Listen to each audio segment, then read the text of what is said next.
It's Saturday morning, we are in Leicester and we are visiting where, Charlie? The Newark Museum. And what are we going to the new museum for? To see what World War II stuff there is. Here we are at the Newark Museum, let's go and see what we can find.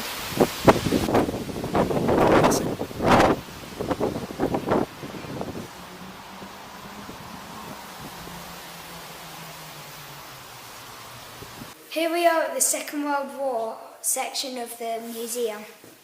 This is a chess set that someone has made in a prisoner of war camp. The prisoner of war camp is the opponent's side where they have captured someone but not killed them. And in the prisoner of war camp, someone had made a chess set out of pieces he had found. This is a prisoner of war camp flag, and it has been signed by everyone that was in the prisoner of war camp when they had been saved, and when they had, and then it had got thrown over At the end of the war. At the end of the war.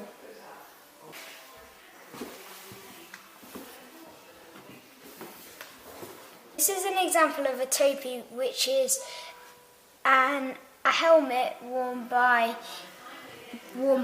People serving in India. Kind of like the one I've got on now. This is how they had to set their clothes up for the war when... That's how they had to lay them out on the bed, is it? Yeah, and after they had signed up for the war, they got this card. And what is it called, do you know? Let's see if I can get a good picture of it. It's called an enlistment notice. That means they've enlisted for the war. And all men from ages 18 to 41 had to be in the war. So you're wearing a jacket right now, kind of like this guy, aren't you? Yeah. How does it feel? Itchy. Whilst I was filming, I thought it would be a good idea to interview someone who knew all about the war. So here's an interview of me and my granddad. What did it feel like when the war was going on?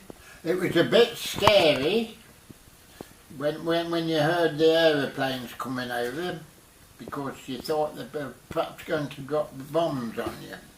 Was it loud at all? Loud? Yeah. Well, the sirens were loud. They used to sound an air raid warning, which told you that the German airplanes were on the way.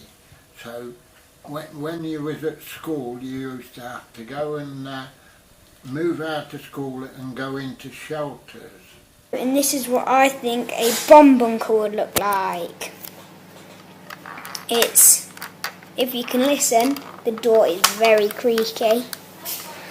And this man has a little scared expression because there's bombs being dropped all over the top. This man is climbing up his double bed and he's not very happy because it's very creaky and dusty. And there's a little teddy here who's all torn up. And over here there's a man who's actually quite happy because of the food he's getting. He thought he'd get not enough. And if you can see, he's next to a single chair, and that's next to some cans and some cups. Have you heard the sirens before, Charlie? You've seen videos with them? Yeah, it's kind of like we kind of did one that sounded like it at school in year 3, that it was a siren for a fire, no, an earthquake or a volcano erupting, and we had to they call it stop, drop and cover, so they have to slide under like a table or something and hold on. Oh, this is what they had to do. So they changed their table into a bed underneath, so if bombs started to come over and they were cooking, they could easily go underneath it and they'd be safe. Because the bombs would drop on your house, and if any dropped on your house, it'd collapse down, but it wouldn't come through the side because it would fall on the top. So there's a cage here, is there, to stop debris Yeah. coming through? How old were you during... I was 11 when the war started. That was 1939, September 1939. And the war lasted about 4 years, and I'd be 16 when the war ended. Do you know who they were against? Germany. Were The war was against Germany. Was Germany a strong country to try and beat? Yes, well, it was, Germany was a very powerful country, and threatened our freedom. They threatened our freedom. You wouldn't have and they wanted to take us over and take our freedom. So we had to fight for our freedom, you see. This is a display for the German officers' Equipment. both of which have the swastika on. Oh, that's the swastika flag.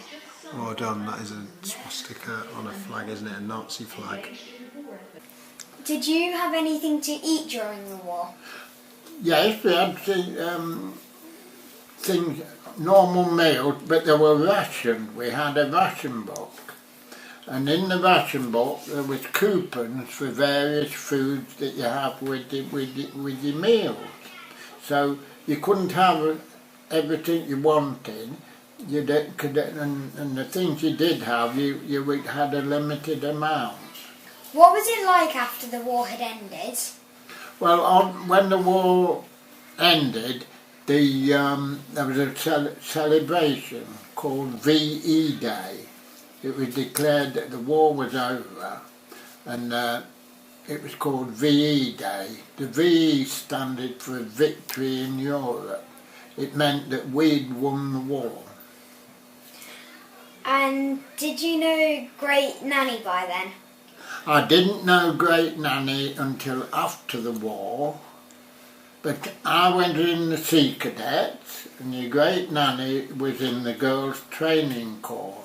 This is after the war had finished, but they kept the training on in case they trained up, in case there was another war. So I met your Great Granny when I was in the Sea Cadets and she was in the Girls' Training Corps, because we had social evenings together. Oh. Yeah. So if he was at school until from 11 to 14, the war was still going on when he finished school, wasn't it, Charlie? Mm-hmm. So what did you do then? What did you do after the war? After the war, my first job, I went into a factory making exhaust components and that for tanks to fight the war. Because the war was still on when I left school. I left school when I was 14, and I went to work in a factory making things to tanks to win the war.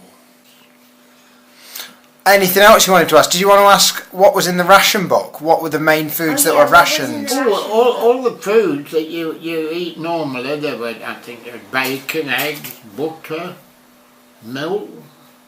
Most things that you have, that you take for granted now, there are no such things as treats like ice creams and that. All the main foods, Charlie. So not sweets. We're not talking about sweets. No it's sweets. butter. There was sweets. Eggs. I can't remember exactly what it was. But you had these ration books and you would ration. Rationing meant that you could only have a certain amount.